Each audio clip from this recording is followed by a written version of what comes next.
Hello and welcome to Arlington Public News. I'm James Milan. And I'm Brenda Mahoney. Thanks for joining us. In this edition of APN, developers go before the town to provide an update to the housing project they hope to build on the Mugar property. And Broadway Plaza in the center gets a new look as part of a plan to enhance common areas along Massachusetts Avenue. Dad got me married and I'm 15 to the father of a kid who went to my school. Plus, relive the excitement of Town Day as we bring you highlights of the 40th annual celebration. That and more up next. Stay with us.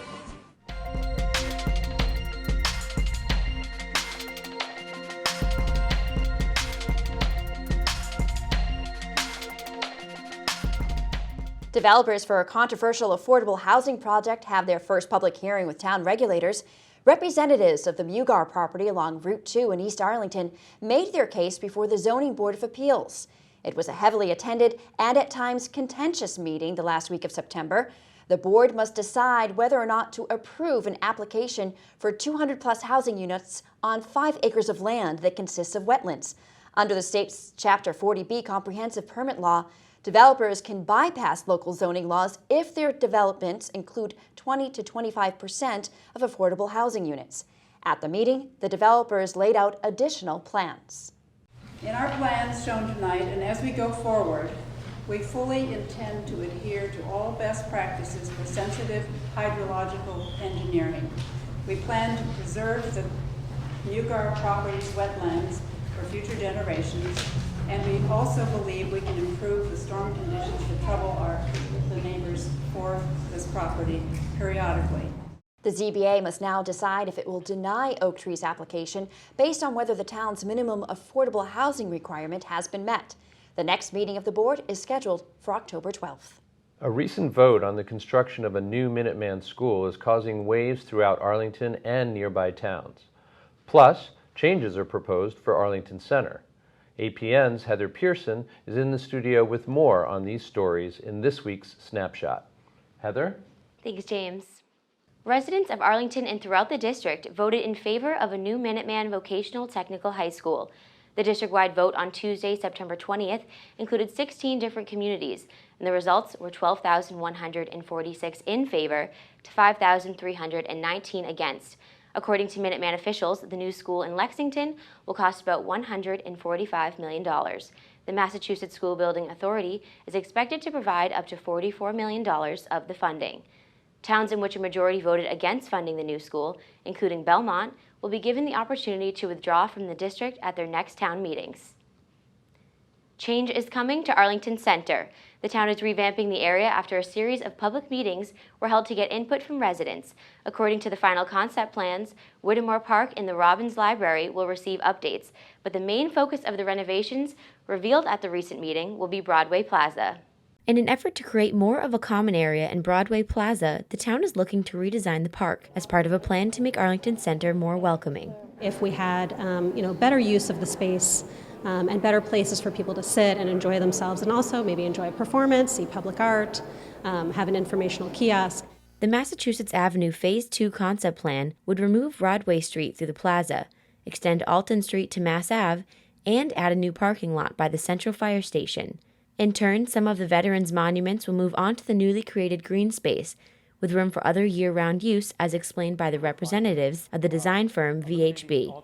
But the basic elements are incorporated of flexibility of space, having a placeholder area where you can have performance, you might have a pavilion, you might have a water feature, and areas for cafe space. Still over there, it's about 5 different restaurants along this edge that could utilize that and really bring a lot of life into the space. I think you could envision what could take place here spring, summer, fall, winter, as far as having public events. That's my goal as Director of Veteran Services when we have the outdoor services for Veterans Day, Memorial Day. We want to have a comfortable place that people can come, easily accessible, and right now the current situation doesn't fit that bill. Whittemore Park and Robbins Library are receiving less sweeping updates. According to the plan, Whittemore will be opened up by thinning trees to make room for bikes and sidewalks. At the same time, some of the sidewalks around Robbins Library and Town Hall Park will need to be narrowed to make room for bike lanes. It would be potentially adding 2 bike lanes, as well as keeping the travel lanes for cars. But it would mean some changes to the sidewalk and sort of creating a balance between bikes, pedestrians, and cars as well. In a similar effort to create complete streets, the median strips that divide Mass Ave will be removed. As next steps, the town will submit the final concept plan and start to procure funding. As for now, Arlington planners hope the public will be happy with the idea of increasing common areas. That's the idea of this plan, is to really enhance those places and make them places that people will really want to be. That's all we have for today on your Arlington Snapshot. I'm Heather Pearson. Back to you, Brenda. Thanks, Heather. Well, the first presidential debate of 2016 took place recently, and Arlington residents joined the largest audience in history in tuning in. We wanted to know what they thought, so we hit the streets to find out. Well, I thought it really showed the candidates' true colors, and I believe Hillary did look like she was prepared and engaged and informed and had opinions and plans and was able to communicate those. And I believe Donald Trump was unable to make coherent answers half the time. I still don't know what he plans to do. I thought the debate was almost like a game show. I appreciated that Hillary could keep a sense of humor about her, but it's so discouraging that when we look at the debate between our 2 presidential candidates, that it's more like, as I was saying, like a game show. I think Donald Trump is so ill-equipped to be president, and I hope that viewers could see that Hillary really needs to be the winner. I thought it was a tortuous 90 minutes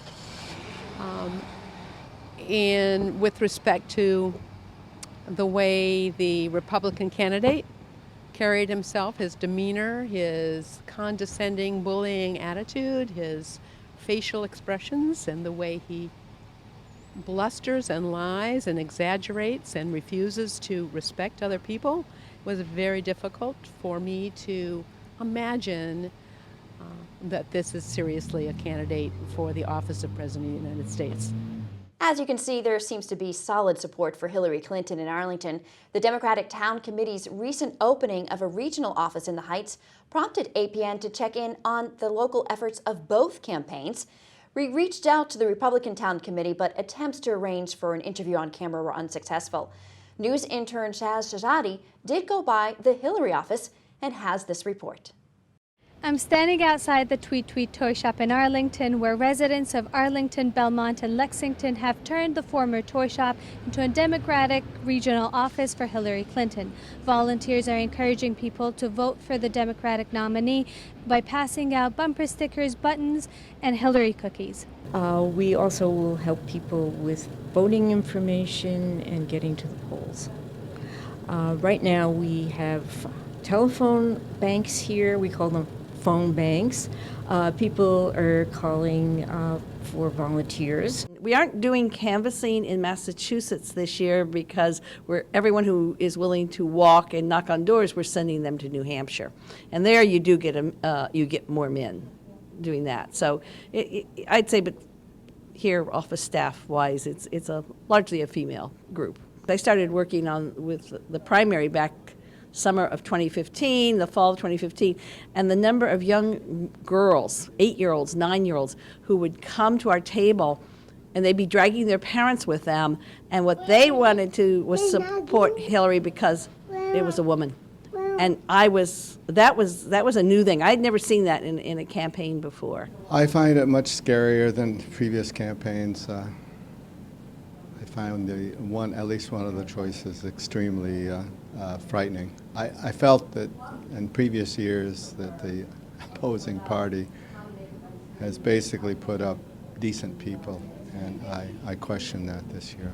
Well, I think the country is in a real crisis right now and extremely polarized.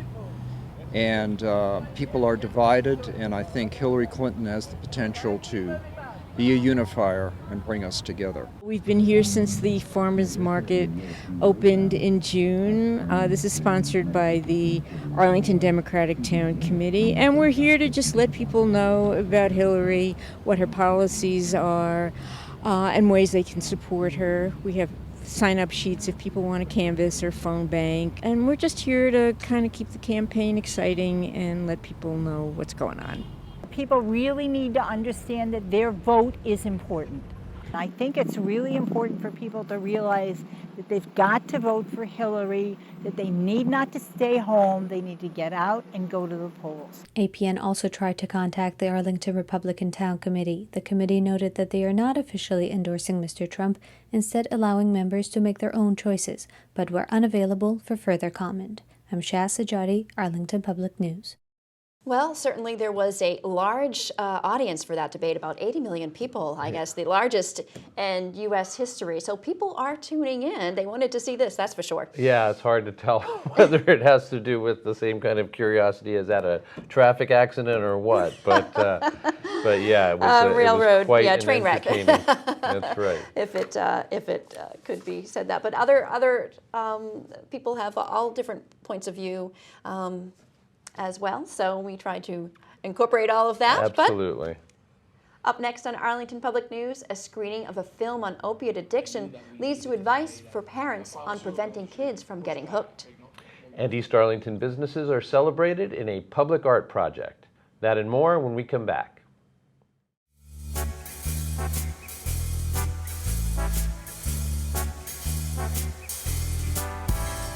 Welcome to the Retired Men's Club of Arlington. My name is Phil St. Marie. Meet the friends you haven't met yet. We have 500 members. We have lots and lots of organizations to meet the friends with your own common interests. And come on down. We're looking forward to see you.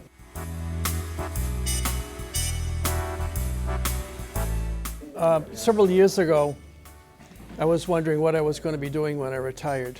My wife's father was in this men's club. The guy across the street was in the men's club. Down the street was in the men's club. So I said, hey, I'll give it a shot.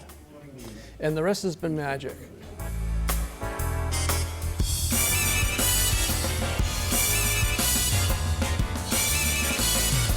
This is about friendships.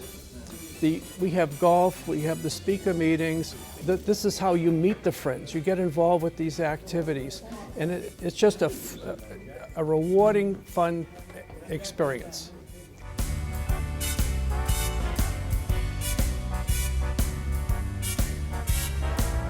If you'd like to know more about the men's club, fine. If your wife wants you the hell out of the house, that's fine too. So come on down. There's lots of friends that you've yet to meet. In 2015, the Arlington Police Department started the Arlington Opiate Outreach Program to fight the opiate crisis.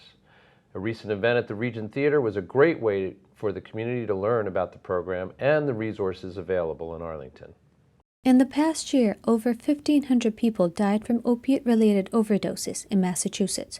Over a year ago, the Arlington Police Department started the Arlington Opiate Outreach Initiative. To raise awareness about the dangers of prescription medication and to introduce the program, they have invited the Mark Wahlberg Youth Foundation to screen a short film about a teenage boy's struggles with drugs. I knew there were certain things that had to happen.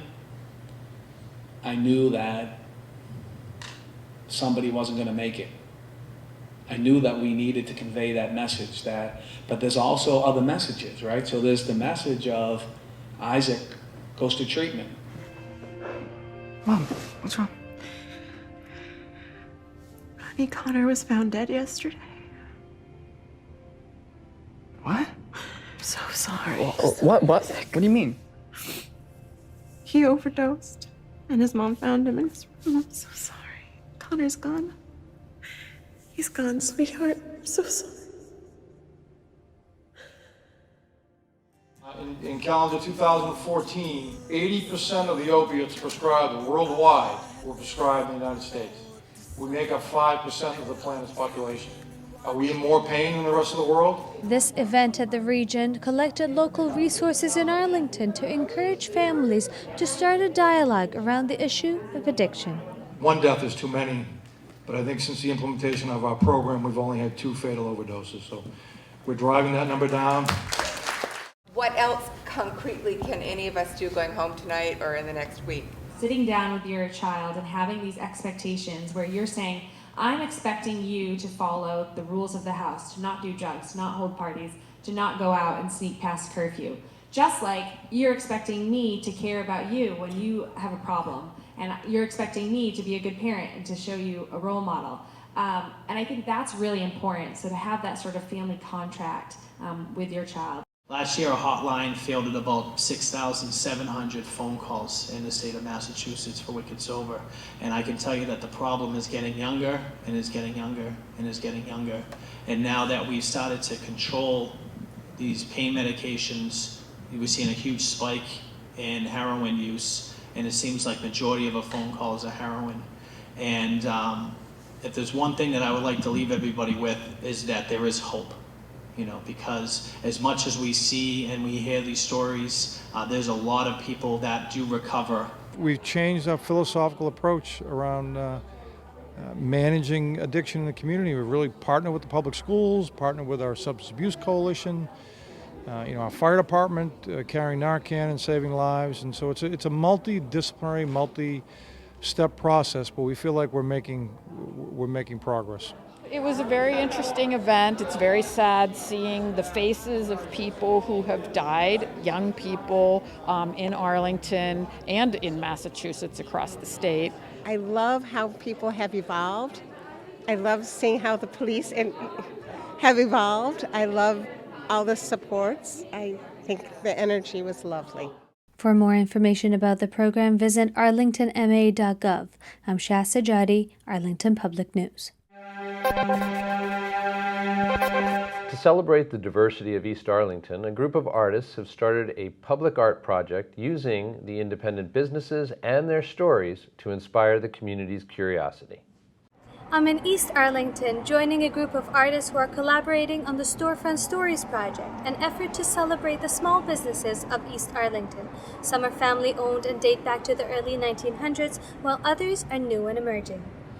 We decided to do a project that focused on the diversity of Arlington through the diversity of the storefront businesses. We decided to think about this idea of what about getting those stories, and what would that look like if they were like somehow translated into some visual art and put up so people that live in the community could learn more about the people that started these shops, like learn what their story is. And by learning their stories, you're going to want to get to know that person or want to get to know that shop. In a way, all these storefront businesses, they're private. It's a private space. It belongs to the local business people, but it becomes an extension of public space because people come in, they run into their friends, they hang out, they have coffee.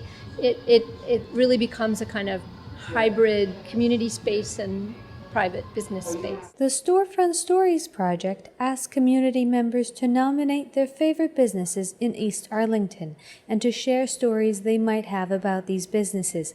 Nominations can be submitted online or by filling out the postcards available in most East Arlington storefronts. I'm really fascinated with people and individuals and their stories and who they are.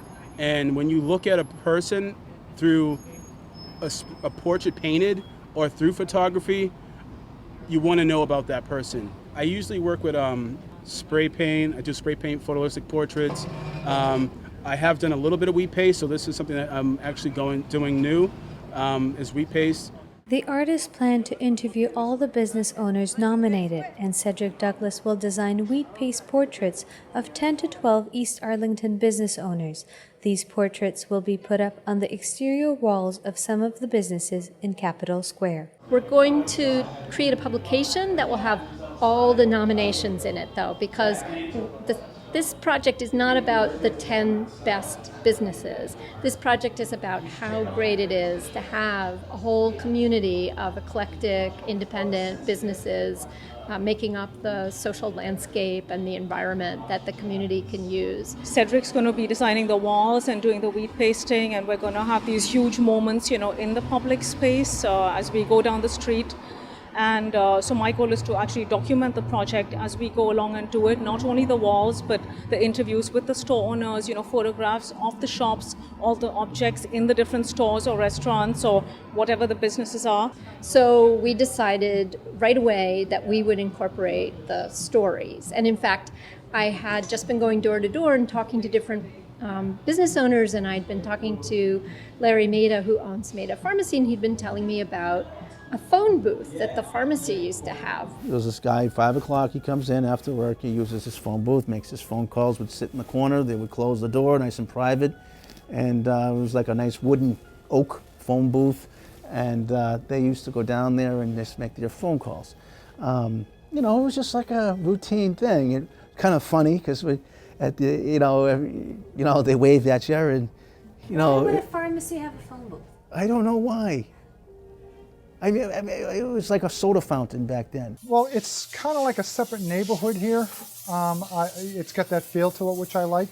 A lot of the store owners all talk to each other. People know each other. People look out for each other here. If something happens to the owner at one shop, everyone will go over and help take care of them. The goal of this project is to share the history and the stories of some of these small businesses and to spark conversation in the community. I'm Shah Sajadi, Arlington Public News. You know, I had an opportunity earlier today actually to see a mock-up of what that public art is going to look like. It looks great. Yeah, and it was really interesting to hear from the Maida Pharmacy about how they used to have, a soda fountain in there and a phone, booth, I believe it was. So it really is interesting to hear about the stories of some of these businesses that have been there a long time and some of the independent businesses that are just getting started as well. Yeah, and they're using the space, the buildings in East Arlington, Fox Library especially, to project these images. It's just going to be great. Awesome. Did you, by the way, get yourself to Town Day this year? What do you think? Did we get ourselves to Town Day, ACMi and APN? Well, we certainly did. And in case you missed it or want to relive it, we have a look at the festivities when we return. So stay with us.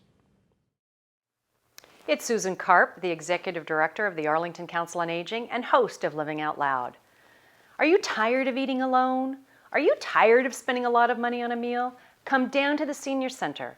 We serve lunches 5 days a week. You need to call us about 24 hours in advance, but you can come and have a meal for a suggested donation of $2. Can't beat that anywhere. Give us a call, 781-316-3400, and have a great meal.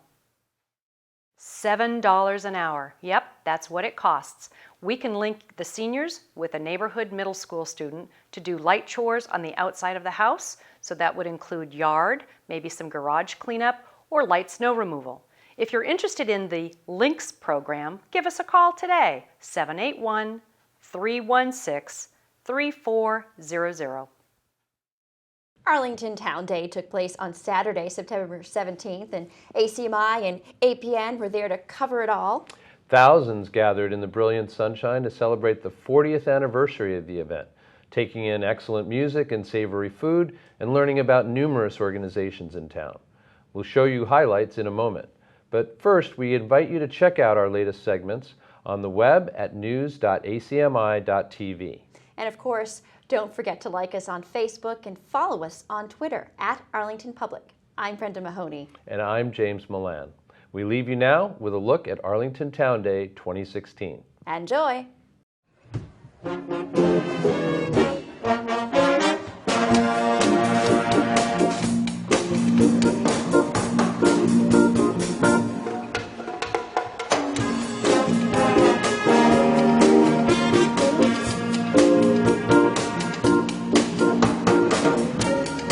Tell me about the importance of Town Day and the community coming together.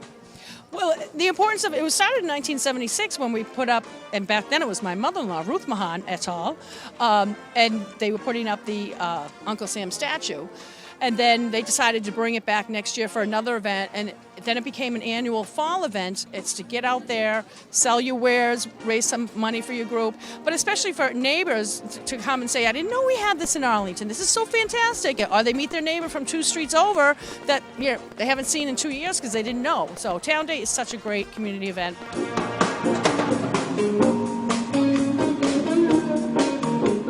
Why did you guys decide to come to Town Day this year? Well, we try to give to the community every day and try to give back to the community because they help us all the time. Well, it's a great opportunity to be exposed to a lot of people. Even if they're just walking by, they see us, and it's really different. And it brings us in touch with the community a lot more.